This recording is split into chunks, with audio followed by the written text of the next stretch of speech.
13 में लिखा हुआ कि find the sum of first 15 multiple of 8। 8 के 15 मल्टीपल लिखने पहले, 15 मल्टीपल लिखने ऑफ 8। 8 के 15 मल्टीपल लिखने, सम उनका सम ज्ञात करना। फिर उसके बाद में अपने को देखो 13 का सॉल्यूशन कर रहे हैं, सबसे पहले 8 के मल्टीपल लिखेंगे 15। तो 8 का पहला मल्टीपल 8 ही रहता है, 8 का दूसरा मल्टीपल 16 और फिर 24 ऐसे चलते रहते हैं। और कहाँ तक 15 मल्टीपल लेने हैं, तो आप लिखोगे 15 टर्म। कितनी टर्म लेनी है, मतलब 15 टर्म लेनी है टोटल। अब देखो फर्स्ट जो हमारा ए की वैल्यू है वो हो जाएगी 8, डी की वैल्यू कॉमन डिफरेंस आ जाएगा 16 में से 8 माइनस कर लो, 8 बच गया। लास्ट टर्म हो जाएगी, लास्ट टर्म हमारे पास में पता ही नहीं है, हमें एन की वैल्यू पता है। नंबर ऑफ टर्म कितनी टर्म है, टोटल 15 टर्म है, तो 15 हो गए हैं। उसके बाद में ऐसा नहीं पूछा इसने, इसने पूछा कि सम निकालो, जितनी भी टर्म है उनका सम निकाल दो। 15 मल्टीपल है टोटल, तो 15 मल्टीपल का सम निकाल देंगे, यानी कि एस 15 ज्ञात करना है, तो एस 15 निकाल देंगे। फॉर्मूला होता है एस एन का, फॉर्मूला क्या होता है, एस एन का फॉर्मूला होता है n upon two, 2a plus N minus 1 into D. S और एन की जगह 15 लिखना आपने को, तो 15 अपॉन 2 हो जाएगा, यहाँ पे 2a करना है। 2 इंटू ए की वैल्यू तो देखो आई रखी है 8, प्लस एन माइनस 1 करना है, यानी कि 15 माइनस 1 कर लो, और इंटू में डी, डी दे रखा आपने को डिफरेंस 8 का, ये डिफरेंस में यहाँ पे 15 अपॉन 2 लिखना पड़ेगा, और यहाँ पे 8 टू 16 हो गई, प्लस 15 में से 1 जाएगा 14 इंटू 8। यहाँ पे आप देखोगे 15 अपॉन 2, 16 मैंने लिखा और 14 को 8 से मल्टीप्लाई करते हैं तो 112 हो जाएगा, ठीक है।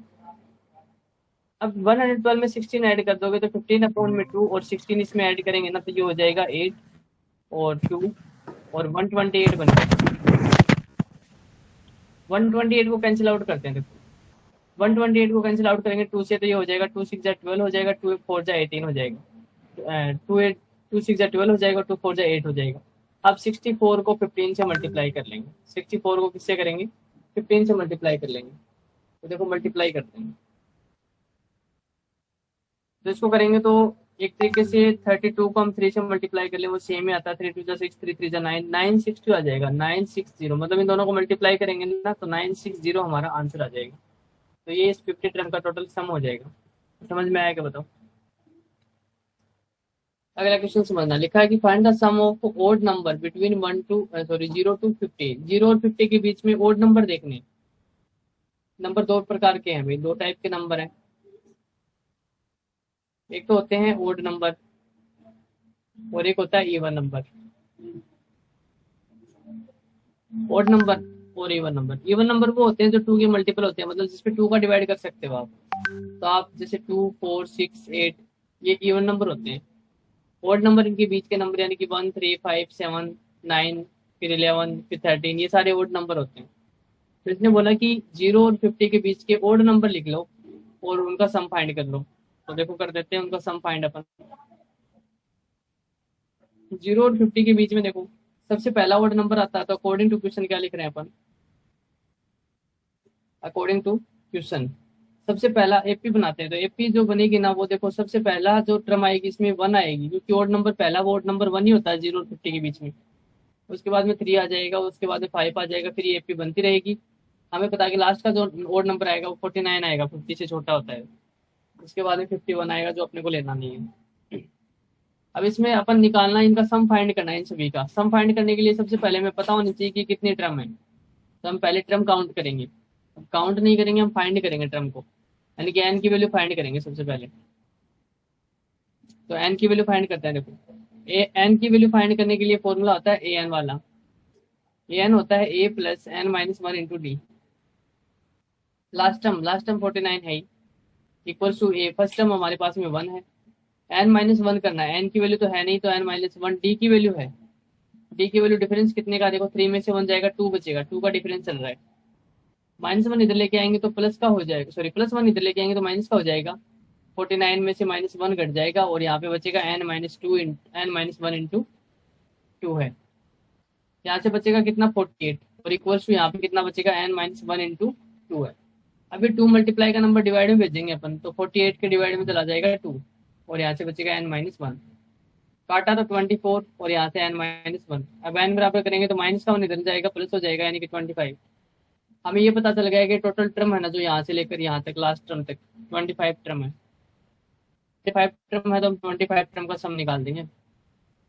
इसने बोला कि सम निकालो जितनी भी टर्म है उनका, तो इसका मतलब है 24 निकालना है। फॉर्मूला होता है n/2, छोटा वाला फॉर्मूला लगा रहा हूँ मैं, a + an, क्योंकि हमारे पास में लास्ट टर्म गिवन है इसलिए मैं छोटा वाला फॉर्मूला लगा दिया। यहाँ पे लिखो 24/2 हो गया। a की वैल्यू फर्स्ट टर्म हमारे पास है 1 और लास्ट टर्म है 49। यहाँ पे आप काट कैंसिल आउट करोगे 12 इंटू 49 में 1 ऐड करेंगे तो 50 हो गया है। n25 है। हाँ n की वैल्यू 25 है, सॉरी 25 लिखते हैं यहाँ पे लिखते हैं 25 है। 25/2 हो जाएगा ये। और देखो इनको ऐड करेंगे ना तो ये 50 बन जाएगा, तो इंटू में 50 से इसको काटेंगे 25 टाइम्स कट जाएगा, और 25 को मल्टीप्लाई करेंगे 25, यानी कि 25 का स्क्वायर होता है 625, वो हमारा आंसर हो जाएगा। आया क्या समझ में? तो यस सर।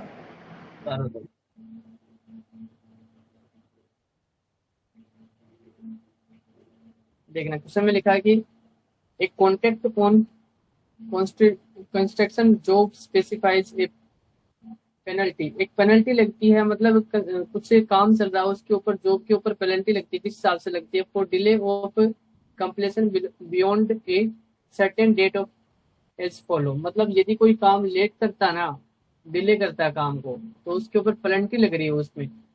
ठीक है, एक कंस्ट्रक्शन चल रहा है उसके ऊपर, मतलब जो जॉब मिल रही है ना लोगों को, उस पर पेनल्टी लग रही है। पेनल्टी इस हिसाब से लग रही है कि अगर वो डिले कर देता है काम में, जैसे मान लो कि उनको काम करवाना है 10 दिन में काम खत्म करवाना है और वो 11 दिन कर देते हैं, 11 दिन लगा देते हैं, तो इसका मतलब 1 दिन की पेनल्टी लगती। अगर 2 दिन लेट हो जाते हैं तो 2 दिन की पेनल्टी लगेगी, तो इस हिसाब से पेनल्टी लग रही है काम पे। तो लिखा है 200 फॉर फर्स्ट डे। यदि पहले दिन वो डिले कर देते हैं काम को तो 200 रुपये चार्ज लगेगा उसका, और 250 फॉर द सेकेंड डे, और दूसरे दिन का चार्ज लगेगा। मतलब दूसरा दिन भी लेट हो जाता है 200 तो पहले वाले दिन के, और दूसरे दिन के 250 रुपये लगेंगे, यानी कि टोटल 450 और 450 रुपीज हो गई। इस प्रकार से पेनल्टी बढ़ती जा रही है उनकी। 300 फॉर थर्ड डे, 3 दिन लेट हो गया। मान लो 3 दिन काम लेट हो गया, तो देखो पहला दिन, ये दूसरा दिन, ये तीसरा दिन, तो पहला दिन लेट हुआ तो 200 रुपये तो वो देने पड़ेंगे। दूसरे दिन भी उसने काम नहीं किया कंप्लीट, तो इसका मतलब 200 तो पहले दिन के लग गए, 250 रुपये और लगेंगे।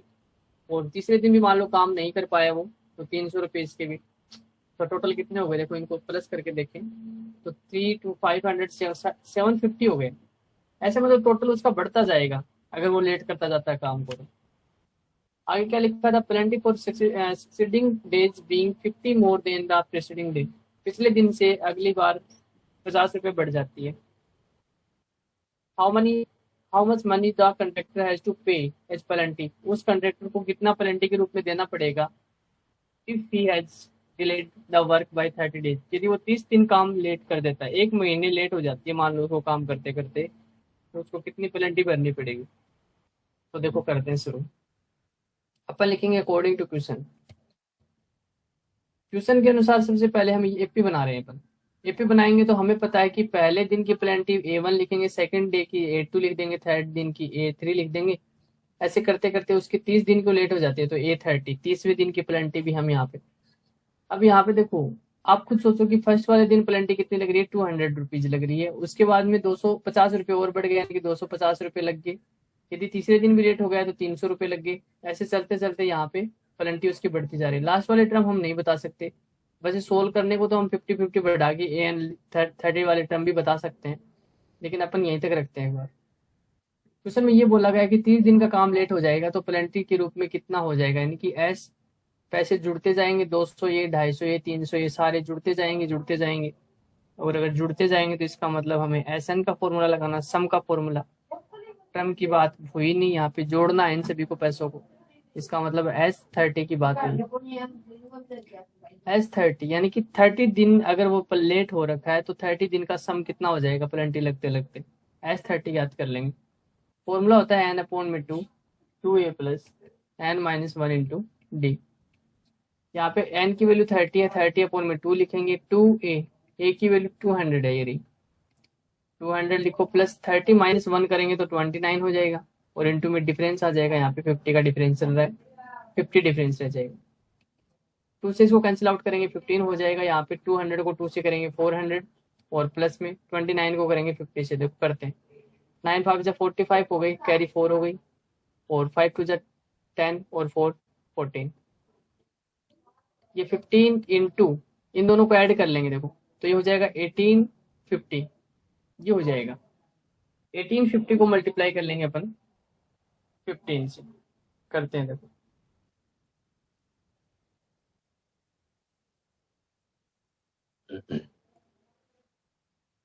मल्टीप्लाई करते हैं 5 से, करते हैं 0 25 8 5 जब 40 42 हो गया और यहाँ पे 5 1 जब 5 और 4 कितने हो गए 9। इनटू करेंगे तो यहाँ पे 0 5 8 1, यहाँ पे 0 5 फिर ये 7 और 8 और 9 कितने हुए 17 और ये 2 27750, यानी कि 27750। इतने रुपए उसको प्लेंटी के देने पड़ेंगे यदि वो 1 महीने काम को लेट कर देता है तो। आया क्या समझ में, बताओ। हाँ सर। इसको देखो, अगला क्वेश्चन करते हैं, क्वेश्चन नंबर 16 में लिखा है sum of 700 is to be use to given 7 cash prize. 700 रुपए का यूज किया गया 7 प्राइज देने के लिए। 7 प्राइज देने थे, कैश प्राइज 700 रुपए का यूज किया गया। To student of school of their overall academic performance, मतलब जो ओवरऑल जो परफॉर्मेंस है ना बच्चों की, उस हिसाब से उनको कैश प्राइज दिए जा रहे हैं। If each prize is 20 less than its preceding prize, पिछले प्राइस जो भी प्राइस फर्स्ट प्राइस मिला है ना, उस प्राइस से अगला जो प्राइस रहेगा वो 20 रुपए कम रहेगा। Find the value of each of the price, तो हर एक प्राइस की वैल्यू क्या रहेगी। हमें पता क्या चला, इसमें टोटल 7 प्राइस देने हैं। कितने रुपए टोटल, रुपए कितने हैं टोटल 700 रुपए हैं। उन 700 रुपए को बांटना है इसका मतलब। तो मतलब जो पहला प्राइज होगा, दूसरा, तीसरा, ये सारे 7 तक के जो प्राइज होंगे ना, उन सभी का टोटल कितना है, उन सभी का टोटल 700 रुपए। यानी कि SN दिया हुआ आपको, सभी का टोटल क्या होता है, SN होता है। देखो अभी करते हैं सोल्व इसको। मैंने मान लिया कि जो फर्स्ट प्राइज है ना, लिस्ट फर्स्ट प्राइजेस, मैंने मान लिया जो इसका पहला जो प्राइज है ना वो अक्स है। तो आप सोच सकते हो कि जो सेकंड जो प्राइज होगा ना, सेकंड जो प्राइज होगा वो 20 रुपए कम होगा, यानी कि x -20 रहेगा। ऐसे जो थर्ड प्राइज होगा ना, वो और 20 रुपए कम होगा, यानी कि x -40 होगा। ठीक है, अब देखो एक एपी बनाते हैं, लिखेंगे अकॉर्डिंग टू क्वेश्चन।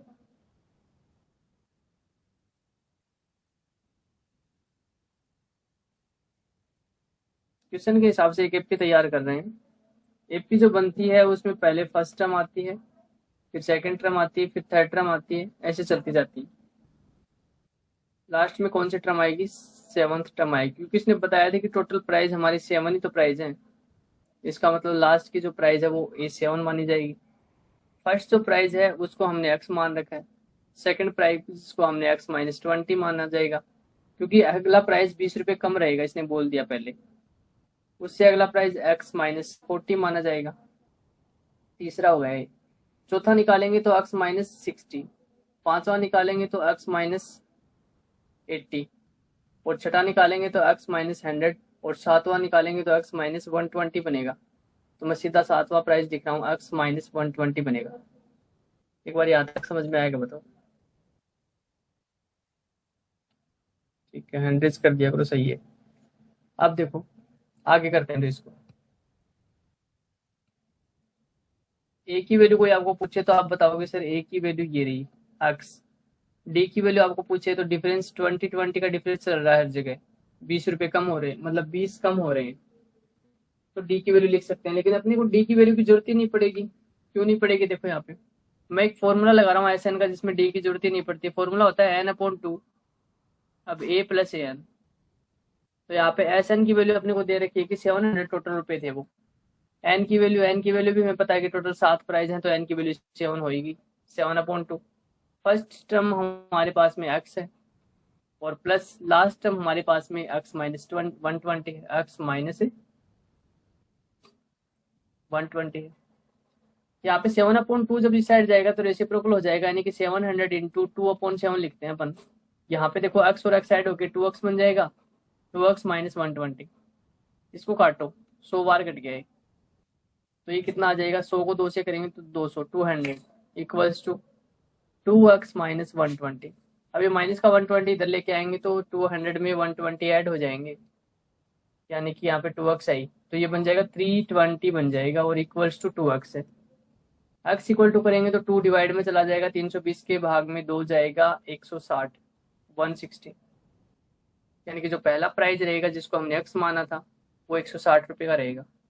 इसने बोला कि हर एक प्राइज की वैल्यू क्या है, दूसरा प्राइस जो हमने x माइनस 120 माना था, तो 160 पहला प्राइस है, तो दूसरा 20 रुपये घटा तो 140 रुपये का रहेगा। तो आप यहाँ पे लास्ट में लिखोगे सो द ईच प्राइस लिख दिया आपने। सो ईच प्राइस, हर एक जो प्राइस की बात हो रही है ना, वो प्राइस कितना कितना का रहेगा। जो फर्स्ट प्राइस है वो तो 160 का रहेगा, सेकंड रहेगा 140 का, तीसरा फिर 120 का, उसके बाद में 100 रुपये का प्राइस मिलेगा एक, उसके बाद में 80 रुपये का मिलेगा, और उसके बाद में 60 का, 1 2 3 4 5 6, एक और रह जाएगा 40। ये 7 प्राइस मिलेंगे, इन सभी को जोड़ के देखेंगे तो 700 रुपये बन जाएंगे। समझ में आया तो बताओ। Yes sir. अगला क्वेश्चन देखते हैं, उसके बाद में 18 का, 19 का और 20 का, 3 क्वेश्चन और बच गए। इसके बाद इसको करते हैं, सुनना ध्यान से। इसमें लिखा है in school students thought of planting trees in and around the school to reduce air pollution. Air pollution को हटाने के लिए वो उन्होंने प्लान बनाया पेड़ लगाने का। It was decided that the number of trees that each section of the class will be the same as the class. उन्होंने ये भी डिसाइड किया साथ में कि हर एक सेक्शन उतने ही पेड़ लगाएगा जो क्लास के वो बच्चे हैं उतने ही पेड़ लगाएगा। इन विच दे आर स्टडिंग, वो जो जिस भी क्लास में पढ़ रहे हैं ना उतने ही वो पेड़ लगाने हैं उनको। Section of class first will plant 1 tree, जैसे इसने एग्जाम्पल भी दिए कुछ, इसने एग्जाम्पल के हिसाब से बताया कि यदि क्लास फर्स्ट का बच्चा आना तो उसके कितने ही सेक्शन हो चाहे वो कितने पेड़ लगाएगा, एक पेड़ लगाएगा। ये section of class second class के सेक्शन है ना वो 2 पेड़ लगाएंगे। और शो ऑन टिल क्लास 12, और ऐसा ही 12 तक चलता रहेगा। There are 3 section of each class, हर एक क्लास के 3 सेक्शन माने जाएंगे। How many trees will be planted by the student, तो बच्चों के द्वारा कितने पेड़ लगाए जाएंगे। देखो समझना वापस, इसने बोला है, उसको मैं आसान भाषा में समझाता हूँ। इसने बोला कि फर्स्ट क्लास है, फर्स्ट जो क्लास है ना उसके सेक्शन है 3। एक सेक्शन को मैंने ए मान लिया, दूसरे सेक्शन को मैंने बी सेक्शन मान लिया, और एक सेक्शन सी सेक्शन मान लिया। ऐसे इसने बोला सेकंड जो क्लास है ना उसके सेक्शन है 3, सेकंड क्लास के भी 3 सेक्शन है।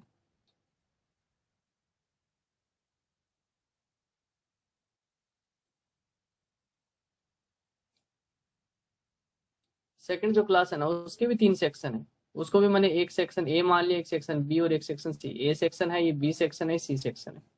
ऐसे ही थर्ड जो क्लास है ना उसके भी 3 सेक्शन है, तो ये ए सेक्शन हो गया, ये बी सेक्शन हो गया, ये सी सेक्शन हो गया। फिर ऐसे चलते चलते लास्ट क्लास है वो 12th क्लास है, तो 12th क्लास के भी कितने सेक्शन है, 3 सेक्शन है। इसको ए सेक्शन, बी सेक्शन और सी सेक्शन। समझना क्वेश्चन की लैंग्वेज, समझना क्या बोल रहे हैं। देखो एक बार थोड़ा सा पढ़ते हैं वापिस ने। It was decided that the number of trees, पेड़ उतने ही लगाए जाएंगे, that each section of each class, हर एक सेक्शन का हर एक क्लास का हर एक सेक्शन उतने ही पेड़ लगाएगा। Will the same as the class, अपनी क्लास के हिसाब से, मतलब जिस क्लास में वो है ना उसी क्लास के हिसाब से वो पेड़ लगाएगा। मतलब ये है कि जैसे मान लो थर्ड क्लास है तो थर्ड क्लास का हर एक सेक्शन 3 पेड़ ये लगाएगा, 3 ये लगाएगा, 3 ये लगाएगा। जैसे सेकंड क्लास है तो सेकंड क्लास के हर सेक्शन को 2 पेड़ लगाने हैं, 2 ये लगाएगा, 2 ये। फर्स्ट क्लास है तो एक एक पेड़ लगाएगी, हर एक सेक्शन एक पेड़ लगाएगा, एक सेक्शन एक पेड़ लगाएगा। 12th क्लास है तो हर एक सेक्शन 12 पेड़ लगाएगा, पहला सेक्शन भी 12 पेड़ लगाएगा, दूसरा भी 12 और तीसरा भी 12 लगाएगा।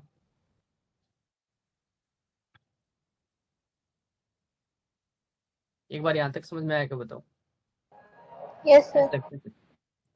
उसके बाद में चलो एपी बनाते हैं, तो एपी बनाएंगे। देखो एपी बनाएंगे तो देखो फर्स्ट क्लास के हिसाब से पेड़ कितने लगा दिए गए, तो फर्स्ट क्लास ने टोटल पेड़ लगाए वो 3 पेड़ लगा दिए। फर्स्ट क्लास ने टोटल पेड़ लगाए 3। सेकंड क्लास की पूरी क्लास की बात करें तो कितने पेड़ लगा दिए, 6 पेड़ लगा दिए। थर्ड क्लास की अगर बात करो तो टोटल 9 पेड़ लगा चुके थर्ड क्लास। ऐसे ही चलता रहा। ट्वेल्थ क्लास टोटल पेड़ कितने लगा चुकी है, ट्वेल्थ क्लास के तीनों सेक्शन मिलाकर 36 पेड़ लगा चुके हैं। 12 12 24 और 12 36। ये बन गई अपनी एपी। ठीक है, पहली क्लास, दूसरी क्लास, तीसरी क्लास, ऐसे ट्वेल्थ क्लास तक की पेड़ लगा चुके हैं। ए की वैल्यू 3 आ गई। डी कॉमन डिफरेंस होता है 6 - 3, 6 में से 3 घटाएंगे 3 बच जाएगा। डी की वैल्यू आ गई 3। लास्ट टर्म ए एन होता है 36। ठीक है, उसके बाद में देखना फॉर्मूला है हमारा। इसने क्वेश्चन में ये बोला है कि how many trees will the planted by the student, total कितने पेड़ लगा दिए जाएंगे। टोटल पूछा है, इसका मतलब सम पूछ लिया इनका, तो हम एस एन निकालेंगे। एस एन मतलब S12 निकालेंगे, क्योंकि हमें पता है टोटल 12 ही क्लास है, तो S12 निकाल देते हैं। तो यहाँ पे फॉर्मूला क्या होता है एस एन का फॉर्मूला होता है n/2 2a plus n-1 × d। ये वाला फॉर्मूला लगा सकते हैं, छोटा वाला फॉर्मूला भी लगा सकते हैं, क्योंकि हमारे पास में एस एन ए एन की वैल्यू है, तो एस एन बराबर n/2 a plus A N, ये वाला फॉर्मूला लगा देते हैं। S12 निकाल रहे हैं, देखना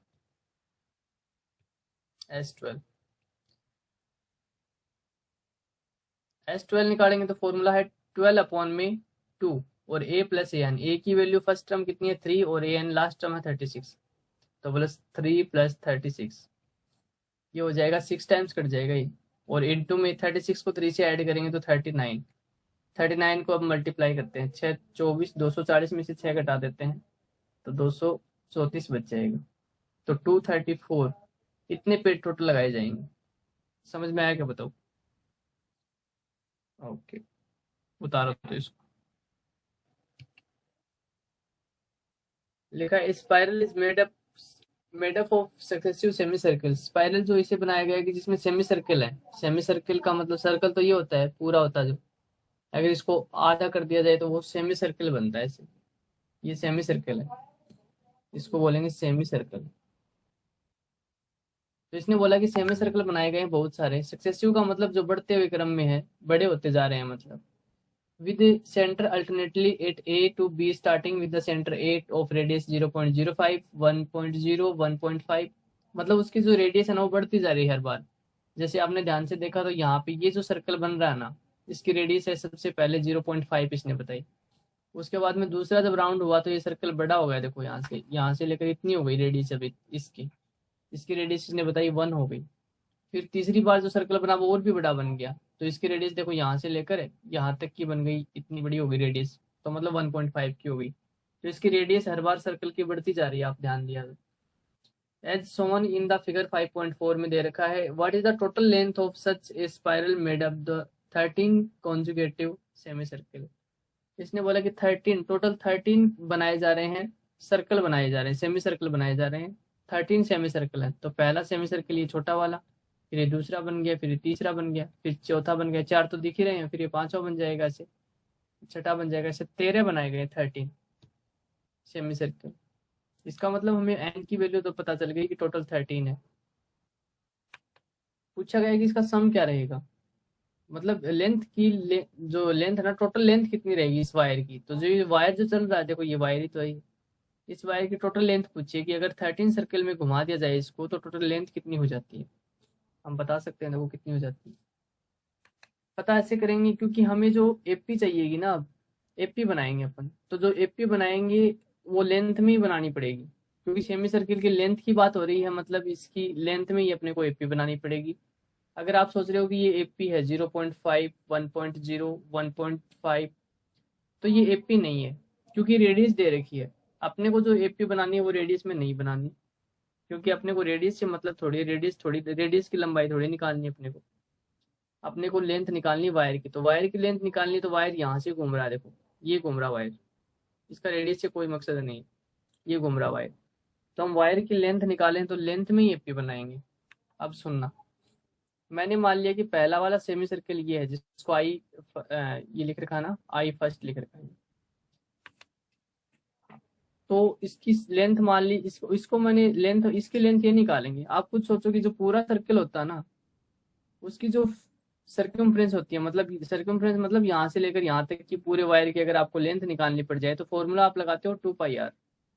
लेकिन अगर ये आधा कर दिया जाए, यहाँ से लेकर यहीं तक की निकालनी हो आपको, तो इसके लिए आपको पाई आर फॉर्मूला लगाना पड़ेगा 2πr का आधा कर दो।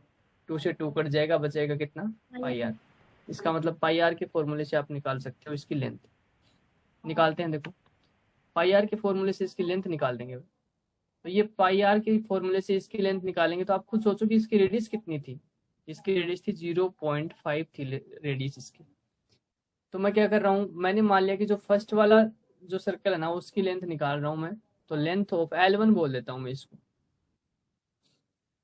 तो देखो L1 बना रहा हूँ एपी। अब आप एक बार ये सोचो कि एपी जो बनती है ना वो A1 A2 A3 ऐसे बनती है, A2 A3 डॉट डॉट ऐसे चलती रहती है। तो मैं सबसे पहले A1 यानी कि फर्स्ट वाले जो सेमी सर्किल है उसकी लेंथ निकाल रहा हूँ, यानी कि मैं A1 निकाल रहा हूँ। A1 के लिए फॉर्मूला क्या लिखना पड़ेगा मेरे को, πr फॉर्मूला निकालना पड़ेगा, πr1। क्योंकि मेरे को पता है कि इसकी ये लेंथ यहाँ से लेकर यहाँ तक की लेंथ किस फॉर्मूले से निकलेगी, πr के फॉर्मूले से निकलेगी। तो देखो पाई की वैल्यू कितनी होती है 22/7 इंटू रेडियस कितनी है इसकी, फर्स्ट वाले की रेडियस है 0.5। एक बार ध्यान देना भाई, R1 है 0.5, मैं 0.5 को थोड़ा सा सोल्व कर रहा हूँ। मैं इसको लिख सकता हूँ 5/10, क्योंकि पॉइंट के आगे एक डिजिट है तो नीचे एक जीरो आती है। तो इसको कैंसिल आउट करते हैं, देखो 5 1 5 5 2 10, यानी कि फर्स्ट वाले सर्कल की रेडियस 1/2 आ जाएगी। मैंने यहाँ पे लिख दिया 1/2। कैंसिल आउट करो इसको, 2 से 11 टाइम्स कट गया, 11/7 आ गया। फर्स्ट वाले की रेडियस कितनी आ गई, लेंथ आ गई, इसकी लेंथ आ गई 11/7। अब मैं 8 निकाल रहा हूँ। 8 यानी कि length of second semi circle, semi circle second जो सेमी सर्कल है उसकी लेंथ निकाल रहा हूँ। मतलब मैं यहाँ से लेकर यहाँ तक की लेंथ निकाल रहा हूँ। अब देखना कौन सी, यहाँ से लेकर यहाँ तक की ये वायर की लेंथ निकाल रहा हूँ। तो मेरे पास में फॉर्मूला वायर की लेंथ निकालने का πr2 बन गया। आपके पास पाई की वैल्यू 22/7 है, रेडियस R2 की वैल्यू कितनी है, सेकंड वाले फर्स्ट वाले की रेडियस थी, ये सेकंड वाले की है, ये थर्ड वाले की है, ऐसे। तो सेकंड वाले की यानी R2 की रेडियस कितनी है 1.0 है। पॉइंट के आगे जीरो कोई काम का नहीं है तो R2 की वैल्यू 1 ही मानो आप। तो यहाँ पे 1, और 1 से इस नंबर को मल्टीप्लाई करेंगे तो 22/7 आ जाएगा। ऐसे मैं थर्ड निकाल रहा हूँ, यानी कि थर्ड यानी कि length of third semi circle. तीसरा जो सेमी सर्कल है उसकी मैं लेंथ निकाल रहा हूँ, तो फॉर्मूला बन जाएगा πr3 हो जाएगा। R3 कितना है वो देख लेते हैं एक बार। R3 मतलब तीसरी रेडियस 1.5 है। इसको थोड़ा सोल्व करूंगा तो लिखूंगा 15/10, 5 से काटेगा, 5 2 10, 5 3 15, 3/2 हो गया। यानी कि रेडियस पाई तो 22/7 हो गया, इंटू R3 हो जाएगा 3/2, 3/2। 2 से इसको काटेंगे तो 11 टाइम्स कट गया, 11 3 33, तो यहाँ पे 33 में कितना आ गया 7। तो हमारे पास जो एपी बन रही है वो क्या बन गई, एपी बन गई अपने पास जो A1 A2 A3 लिखते हैं, फिर एपी बन जाती है। अब ये एपी बन रही है और इसमें यहाँ पे फर्स्ट टर्म जो आ गई वो आ गई हमारी 11/7, ये रही। सेकेंड टर्म जो आ गई इसमें 22/7, थर्ड टर्म इसमें आ गई 33/7, और डॉट डॉट डॉट कितनी देर तक चलेगी ये 13 टोटल सर्कल बने हुए हैं इसमें, तो 13 टर्म। आया क्या समझ में, इतना एपी तक समझ में आ गया क्या? देखो एक बार वापस रिवाइज करवा देता हूँ मैं, कोई बात नहीं, सुनो ध्यान से। कहने का मतलब ये है कि ये इसकी रेडियस दे रखी है और रेडियस से हमें मतलब नहीं, हमें तो वायर की लेंथ पूछ ली इसने कि स्पाइरल जो बना हो 13 सर्कल बनाए गए, सेमी सर्कल बनाए गए। तो इससे पहला ये रहा सेमी सर्कल, सेकंड वाला ये रहा, थर्ड वाला ये रहा, फोर्थ वाला ये रहा। ये 4 सेमी सर्कल तो इसने दिखा दिए और ऐसे 13 बना रखे, टोटल 13। तो मेरे को जो एपी बनानी है ना, ये एपी वो मेरे को इसमें लेंथ में ही चाहिए, समझ गए ना। रेडियस में एपी नहीं चाहिए मेरे को एपी भी चाहिए, वो सिर्फ लेंथ में चाहिए, वायर की लेंथ में चाहिए। मतलब ये लेंथ चाहिए कि फर्स्ट में मेरे को A1 में, A2 में मैं ये लेंथ निकाल लूंगा और A3 में मैं ये लेंथ निकाल लूंगा। ठीक है, ऐसे चलते चलते फिर एपी बनती जाएगी। तो मैंने क्या काम किया, इसकी लेंथ निकालने का एक तरीका ढूंढा। मेरे को पता था जब सर्कल पूरा होता है तो उसकी जो लेंथ निकलती है ना पूरी, यहाँ से लेकर यहाँ तक की जो गोलाई पूरी निकालते हो, वो 2 पाई आर का फॉर्मूला होता है, 2 पाई आर। हाँ 2 पाई आर से आप सर्कम्फ्रेंस निकाल सकते हो, मतलब एक सर्कल है उसकी चारों तरफ की साइड की लेंथ निकाल सकते हो। निकाल सकते हो ना? Yes sir. मेरे को लेकिन पूरा नहीं चाहिए, सर्कल की पूरी लेंथ नहीं चाहिए, आधा सर्कल ही है, आधे आधे सर्कल है सारे, तो मैंने इसको आधा कर दिया। आधा करने से 2 कट गया, यानी कि पाई आर बचा। तो पाई आर के फॉर्मूले से मैं आधे आधे सर्कल की लेंथ निकाल लूंगा। तो मैंने फर्स्ट वाले की लेंथ निकालने के लिए फॉर्मूला लगाया पाई आर 1, क्योंकि रेडियस इसमें 0.5 थी पहले में। 0.5 को मैंने सोल्व किया, 5/10 बन गया, 1/2 आ गया। तो 1/2 से पाई का तो 22/7 लिख दिया, और R1 लिख दिया मैंने 1/2। इसको सोल्व किया तो 11/7 आ गई। ऐसे ही मैंने सेकंड वाली लेंथ निकाली। सेकंड वाली लेंथ मतलब कहाँ से कहाँ तक की, ये निकाली मैंने। सेकंड वाला ये रहा। इसकी लेंथ निकालने के लिए इसकी रेडियस 1 थी, इसकी रेडियस 1 है, तो 1 के फॉर्मूला तो पाई R2 बन गया अब। तो पाई की वैल्यू 22/7 है, और R2 रेडियस है अपनी 1 है इसमें अब की बार, तो 22/7 आ गया। ऐसी थर्ड टर्म निकाली, यानी कि मैं तीसरा ये वाली लेंथ निकाल रहा था, तो मैंने पाई R3 लिख दिया। तो पाई की वैल्यू 22/7, और R3 कितना, R3 देखो ये रेडियस रही 1.5। 1.5 को मैंने थोड़ा सोल्व किया, तो मैंने लिखा 15/10 लिख दिया। 5×2 = 10, 5×3 = 15, 3/2 रेडियस लिख दी, मतलब ये लिख दी यहाँ पे। 2 से इसको काटा 11 टाइम्स, और 11×3 = 33/7। तो देखो ये एपी बन रही है, ये फर्स्ट टर्म, ये सेकंड टर्म, ये थर्ड टर्म। आई क्या समझ में, बताओ यहाँ तक? Yes sir. हम्म। आ गई। अब एपी हमने लेंथ में बनाई है, तो इसके इसके बाद में लेंथ ही आ जाएगी टोटल, पूरे का पूरा वायर की लेंथ आ जाएगी। हमें पता है टोटल वायर कितने राउंड है, 13 टोटल राउंड दे रखे हैं इसको, तो 13 टर्म तक की हम अब सम निकाल देंगे, टोटल वायर की लेंथ आ जाएगी। एक बार यहाँ तक उतार लो, फिर इसको इरेज करके लिखेंगे आगे।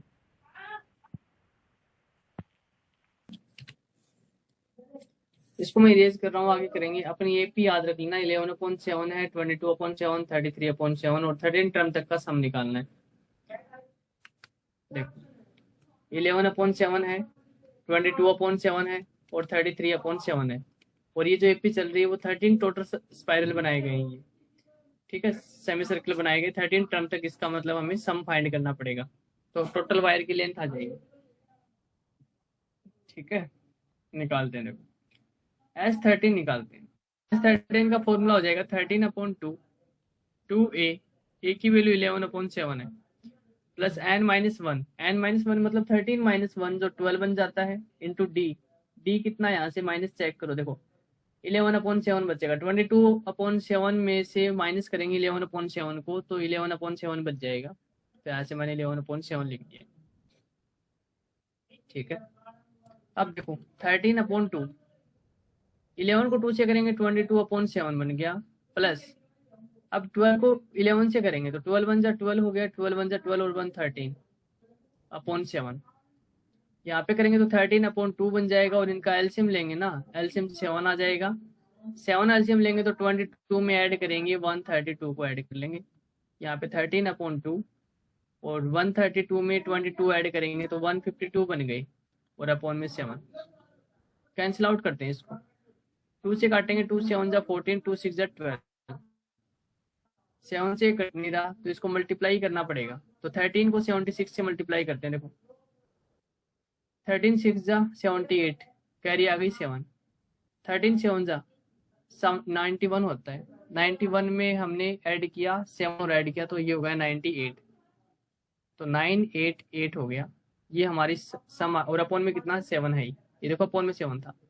ये हमारा टोटल लेंथ आ गई वायर की, कहाँ से कहाँ तक की, जो फर्स्ट वाली यहाँ से ये लेंथ लेके, और 13 टोटल राउंड लगा रखे यहाँ तक की लेंथ आ गई ये। समझ में आया क्या, बताओ? Yes sir. उतारो तो। देखो यहाँ पे हल्की सी मिस्टेक कर दी अपने प्लस करने में, देखो 22 में 132 ऐड करके देखा हमने तो 152 नहीं आएगा, यहाँ पे 154 आएगा। 154 लिखेंगे अब, देखो यहाँ पे इसको नीचे नीचे का इरेज करता हूँ मैं थोड़ा सा।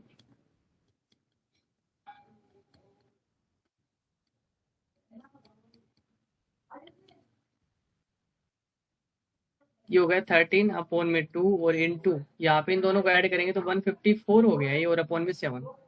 अब 2 से इसको काटो, देखो 2 7 जा 14, 2 7 जा 14, 7 से इसके काटेंगे तो 11 टाइम्स कटेगा। फिर अब 13 को 11 से मल्टीप्लाई करेंगे तो ये हो जाएगा 13 1 जा 13, 13 1 जा 13 और 114, 143 आएगा हमारा आंसर। थोड़ा सा इसको चेंज करना।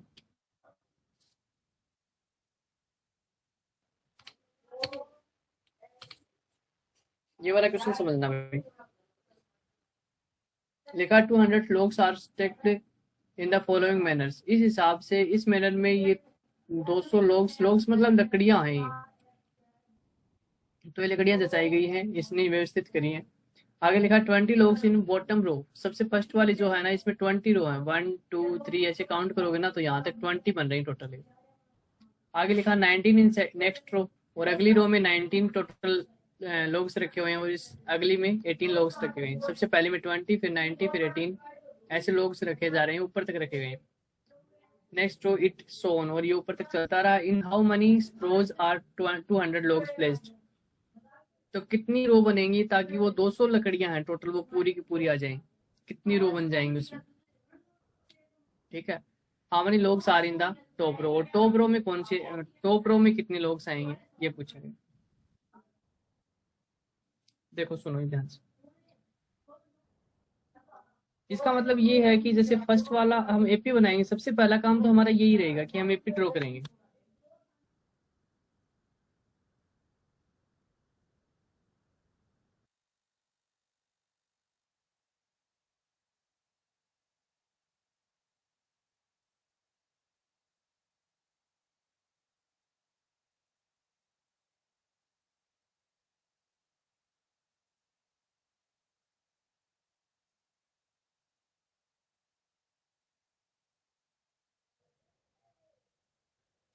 देखो मैं क्या बता रहा था कि सबसे पहला काम अपना एपी बनाने का होता है। एपी बनाएंगे तो इसने ये पता है कि सबसे पहले जो फर्स्ट रो है ना उसमें A1 मानता हूँ मैं। फर्स्ट वाली रो में 20 लोग्स हैं, सेकंड वाली रो में 19 लोग्स हैं, और थर्ड वाली रो में 18 लोग्स हैं, और ऐसे चलते जा रहे हैं। कितनी रो बनाई गई वो हमें नहीं पता, वो हमें बतानी है। लेकिन हमें ये पता है कि जो टोटल जो लकड़ियां रखी हुई ना सारी जितनी भी रो बनी है वो, उसमें 200 लोग्स हैं टोटल। इसका मतलब एसएन की वैल्यू आपको दे दे कि जितनी भी रो बनेंगी उसमें टोटल मिला के लकड़ियां कितनी है, 200 है। तो बस एसएन की वैल्यू पता है तो हम एसएन का ही फॉर्मूला लगाएंगे। करते हैं सोल्व। देख ए की वैल्यू देख लेते हैं। यहाँ से हमें पता चला कि ए की वैल्यू है 20 और डी की वैल्यू है, डी की वैल्यू देखना भाई, 82 में से A1 माइनस करते हैं। तो 82 माइनस A1 करते हैं तो आप लिखोगे 19 माइनस 20 लिखोगे, यानी कि माइनस का 1 आएगा डी की वैल्यू। एस एन का फॉर्मूला लगा देते हैं। एस एन का फॉर्मूला होता है एन अपॉन 2, यहाँ पे लिखेंगे 2A plus N minus 1 into D. S N last S N sum कितना दे रखा है, इसको 200 दे रखा है, 200 लिख दो यहाँ पे। एन की वैल्यू हमें पता नहीं, 2A, ए की वैल्यू यहाँ पे 20 है ही, प्लस एन माइनस 1 फिर से नहीं पता, डी की वैल्यू आपको पता है, माइनस का 1 लिख दो यहाँ पे। आगे देखो एन अपॉन 2 मैंने लिखा, यहाँ पे 20 को 2 से करेंगे 40 लिख दोगे। आगे देखना भाई, माइनस 1 को एन से करेंगे तो माइनस का एन हो गया, और माइनस 1 को माइनस 1 से करेंगे तो माइनस माइनस प्लस का 1 हो जाएगा, यानी कि ये बनेगा एन अपॉन 2, 40 में 1 ऐड कर देंगे तो 41 माइनस एन, ऐसे बन जाएगा ये। अब ये एन अपॉन 2 जो है ना इसको, जब एन अपॉन 2 इस साइड जाएगा ना तो ये रेसिप्रोकल हो जाता है, आपको पता है। तो इसको ऐसे लिखेंगे कुछ अपन कि 200 इंटू ये जो एन अपॉन 2 है ना, अच्छा एन अपॉन 2 को पूरे को नहीं भेजेंगे अपन, मैं सिर्फ डिवाइड वाले नंबर को 2 को मल्टीप्लाई में भेज रहा हूँ, यानी कि 200 मल्टीप्लाई 2 बन जाएगा। एन यहाँ बचा रह जाएगा, 41 माइनस एन में लिख दिया वापिस, ये हो गया 400। एन को अंदर मल्टीप्लाई करेंगे तो 41 एन माइनस एन को और अंदर मल्टीप्लाई करेंगे तो एन का स्क्वायर बन जाएगा। एन स्क्वायर प्लस का बनाने के लिए साइड लेके आते हैं सारी टर्म हम, तो एन स्क्वायर प्लस का हो जाएगा, 41 एन जो प्लस का था वो माइनस का बन जाएगा, और 400 था ये हमारे पास में पहले से ही, और इस साइड बच गया 0। ये हमारी एक क्वाड्रेटिक इक्वेशन बन गई। एक बार बताओ यहाँ तक समझ में आया? इसके आगे पढ़ते हैं। इसके आगे इसने क्या बोला है, यहाँ पे कुछ भी नहीं तो 1 लगाओ आप, 1 को मल्टीप्लाई करो 400 से, तो ऐसे दो नंबर आपको सोचने हैं जो मल्टीप्लाई करने पर 400 दें और प्लस माइनस करने पर माइनस का 41 दें। अगर आप सोच सकते हो तो अच्छी बात है, वरना अपन श्रीधराचार्य मेथड लगाएंगे इसमें। तो एक बार ट्राई करो सोचने के, ऐसे दो नंबर कौन से हैं जो मल्टीप्लाई करने पर 400 देते हैं और प्लस माइनस पे 41 देता है वो नंबर। देखो तो श्रीधराचार्य मेथड लगाएंगे इसमें, उससे ही करेंगे अपन इसको मैं इरेज करूंगा। तो उसके लिए एक बार फिर से देखो, 20 फर्स्ट टर्म है, सेकंड टर्म 19 फिर 18, क्योंकि लोग से जो रखे गए ना, पहली रो में 20 फिर 19 फिर 18, तो मैंने एपी भी बना दी इस हिसाब से। फिर मैंने एस एन का फॉर्मूला लगाया, क्योंकि मेरे पास एस एन की वैल्यू थी 200, यानी कि बता दिया कि 200 लोग से रखे गए टोटल, इसका मतलब एस एन 200, तो मैंने एस एन का फॉर्मूला लगा दिया। ए की वैल्यू पुट करिए यहाँ पे डी की वैल्यू पुट करिए, थोड़ा सा इसको सोल्व किया। सोल्व करने पर हमारे पास ही क्वाड्रेटिक इक्वेशन आ गई। ठीक है, अब हम आगे करेंगे इसको, n square minus 41 n plus 400, ये याद रखना इक्वेशन। तो देखो n square minus 41 n plus 400, ये हमारी इक्वेशन थी, इक्वल्स टू 0। अब इसके फैक्टर जो करेंगे ना, तो फैक्टर तो इसके होते हैं 25 और 16, 25 और 16 है ना। उसके बाद में ये हो जाएगी। अब इसको ऐड करके देखते हैं एक बार, ये 1 बन गया और ये 2 और 3 और 4, 41 बन रहा है ऐड करने पर। और 25 को और 16 को मल्टीप्लाई करते हैं ना, तो मल्टीप्लाई करके देखते हैं। देखो 16 5 80, 8 आ गया, और 16 2 32 और 8 कितना हो गया 40, ये भी बन रहा है मल्टीप्लाई करने पर। 650 बन गया सर।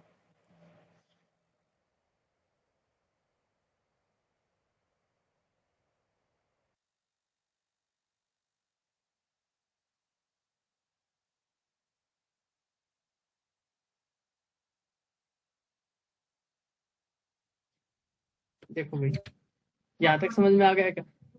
तो या तो हम इससे कर सकते हैं, या फिर मैं बता रहा था श्रीधराचार्य मेथड भी लगा सकते हैं अपन, तो उस मेथड से लगा लेंगे। मान लो अपने को ये नहीं भी पता हो, निकल जाए तो ये अच्छी बात है, बहुत जल्दी सोल्व हो जाता है, वरना ना पता हो तो फिर श्रीधराचार्य मेथड लगाते हैं। देखो लगाते हैं तो वही मेथड लगाएंगे। मैंने मान लिया उससे यहाँ जो नंबर है ना उसकी वैल्यू निकलती है, तो एन की वैल्यू निकलेगी -b। एक मिनट रुकना।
श्रीधराचार्य मेथड लगाते हैं, एन की वैल्यू निकलती है, उससे फॉर्मूला होता है -b plus minus b square minus 4ac होता है अपॉन में 2a। इस फॉर्मूले से वैल्यू निकालेंगे, तो यहाँ पे ए बी सी की वैल्यू देख लेते हैं पहले। तो ए की वैल्यू जो एन स्क्वायर के साथ में है, जो कुछ भी नहीं है वहाँ पे 1 है, तो ये आ जाएगी 1 ए की वैल्यू। बात करें बी की वैल्यू की, तो बी की वैल्यू ये रही -41, और बात करें सी की वैल्यू की, तो सी की वैल्यू ये रही 400। यहाँ पे करेंगे माइनस का बी, तो माइनस मैंने लगाया, बी की वैल्यू कितनी है भाई, बी की वैल्यू माइनस का 41 है, तो माइनस का 41 लिख दिया मैंने, प्लस माइनस बी का स्क्वायर करना है, यानी कि 41 का स्क्वायर कर दो, माइनस में 4ac करेंगे, तो 4 इंटू ए की वैल्यू है 1 और सी की वैल्यू है 400 अपॉन 2a करते हैं, तो 2 इंटू ए की वैल्यू कितनी है, यहाँ पे 1 है, तो यहाँ पे 1 लिख दिया। अब आप सोचो माइनस माइनस प्लस हो जाएगा, तो 41 प्लस का हो जाएगा, प्लस माइनस अंडर रूट 41 का स्क्वायर कितना होता है, देखो 41 का स्क्वायर देखते हैं, तो यहाँ पे 1 हो गया, 4 1 जा 4 2 जा 8 4 4 जा 16 1681 हो गया, तो यहाँ पे 1681 लिखो, माइनस 400 को 4 से मल्टीप्लाई कर लेंगे तो ये हो जाएगा 1600 अपॉन में है 2। आगे ध्यान देना, ये मैंने लिखा 41 प्लस माइनस अंडर रूट 4, 1681 में से 1600 माइनस करेंगे तो 81 बचेगा, और अपॉन में कितना आ गया 2। इसके आगे जब हम देखें 41 प्लस माइनस 81 का रूट होता है 9 और अपॉन में कितना 2। इसका मतलब हम एक बार तो इनको ऐड करेंगे, एक बार इनको सब्ट्रैक्ट करेंगे, तो देखो करते हैं।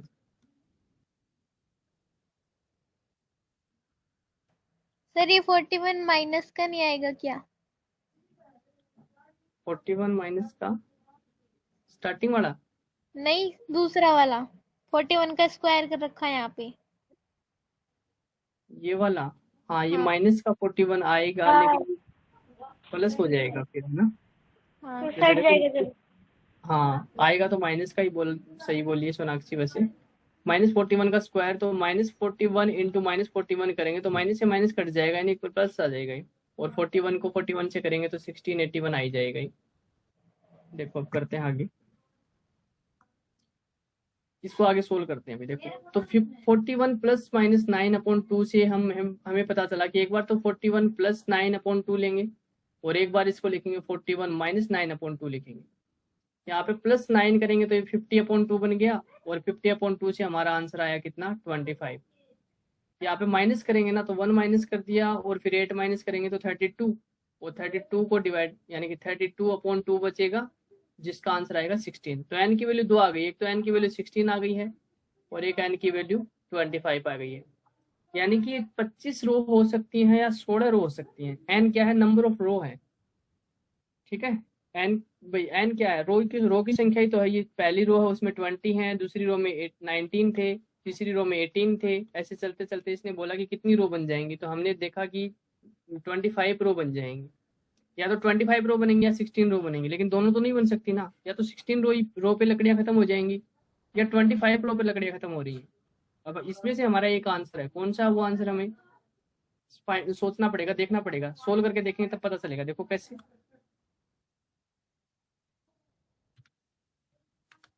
यहाँ देखते हैं। मैंने एक बार के लिए मान लिया कि एन की वैल्यू कितनी है 16 मान ली। मैंने मान लिया कि टोटल 16 रो बनेंगी, एक बार के लिए ये मान लिया मैंने। दूसरी बार मैं ये मान के चलूंगा कि टोटल 25 रो बनेंगी, ठीक है, क्योंकि दो आंसर आ गए ना अपने भाई, 25 रो बनेंगी या 16 बनेंगी। अब थोड़ा कंफ्यूजन चल रहा है इनमें, तो हमें वेरीफाई करते हैं कि कौन सा हमारा आंसर है। तो मैंने एक बार तो मान लिया कि लेट एन यानी कि नंबर ऑफ रो है ना वो 16 है। दूसरी बार मैंने मान लिया कि नंबर ऑफ रो 25 है।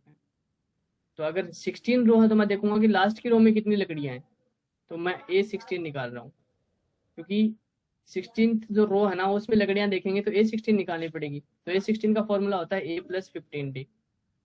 तो यहाँ पे सोल्व करते हैं। ए की वैल्यू देखो कितनी थी, इसमें 20 थी, जो हमने एपी बना रखी थी ना, वो 20 19 18 ये वाली।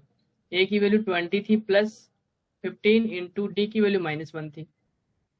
यहाँ पे 20 15 बन जाए 15, और माइनस का 15 हो जाएगा, क्योंकि प्लस माइनस क्या होता है माइनस, तो -15, यानी कि A16 की वैल्यू कितनी आ गई 5। ये वाली चीज हमें ये बता रही है कि जो 16 जो रो होगी ना, यानी कि लास्ट की जो रो, मान लो अगर 16 मानते हो आप, तो लास्ट की जो रो है उसमें 5 लकड़ियां आएंगी, 5 लोग आएंगे। चलो ठीक है, हो सकता है 5 लोग तो हो सकती हैं लास्ट वाली रो में। अगर 25 रो बनेंगी तो क्या होगा, तो मैं देखता हूँ कि लास्ट वाली रो में कितनी लकड़ियां आएंगी, यानी कि A25 निकाल के देख रहा हूँ, तो बनेगा A+24D। यहाँ पे ए की वैल्यू है 20, प्लस 24 इंटू डी की वैल्यू है -1। ये मैंने लिखा 20, और प्लस माइनस बन गया -24, तो माइनस का 4 आ गया। इसने बोला कि जो लास्ट की जो रो होगी ना 25 जो रो होगी उसमें माइनस की 4 लकड़ियां होंगी, तो -4 तो लकड़ियों की संख्या नहीं हो सकती। इसका मतलब एन की वैल्यू 25 नहीं हो सकती। तो एन की वैल्यू कितनी होगी, 16 होगी। तो आप लास्ट में क्या लिखोगे, so the number of row, the number of row, जो नंबर ऑफ रो रहेंगी ना वो तो रहेंगी अपनी 16। और जो लास्ट की रो में इसने ये भी पूछा था कि लास्ट की रो में कितनी लकड़ियां, देखो how many logs are in the top row, top जो रो है ना उसमें लोग्स कितनी है। तो यहाँ पे क्या लिखोगे, numbers, number of logs, number of logs in last row, last बोल दो या टॉप रो बोल दो। टॉप जो रो है ना उसके अंदर कितनी रहेंगी, 5 रहेंगी। लास्ट की जो 16th जो रो रहेगी ना उसमें 5 लकड़ियां रहेंगी, क्योंकि -4 तो लकड़ियां हो नहीं सकती, 5 रो रहेंगी, 5 रहेंगी लकड़ियां। समझ में आएगा पूरा, बताओ। ठीक है, पूर्ण विराम लगाते हैं क्लास में। पूर्ण विराम लगाते हैं क्लास में। ये क्वेश्चन कल करेंगे, बच गया ना क्वेश्चन, ये अगली एक्सरसाइज के साथ कर लेंगे या फिर कल कर लेंगे। कल तो फिर हम पेपर कर लूंगा मैं देंगे आपका, इसको। कल तो नहीं हो पाएगा, अगली एक्सरसाइज के साथ करेंगे इसको, है ना। टेंशन मतलब हम कर देंगे इसको। हाँ कर दोगे तो और बेहतर था ना।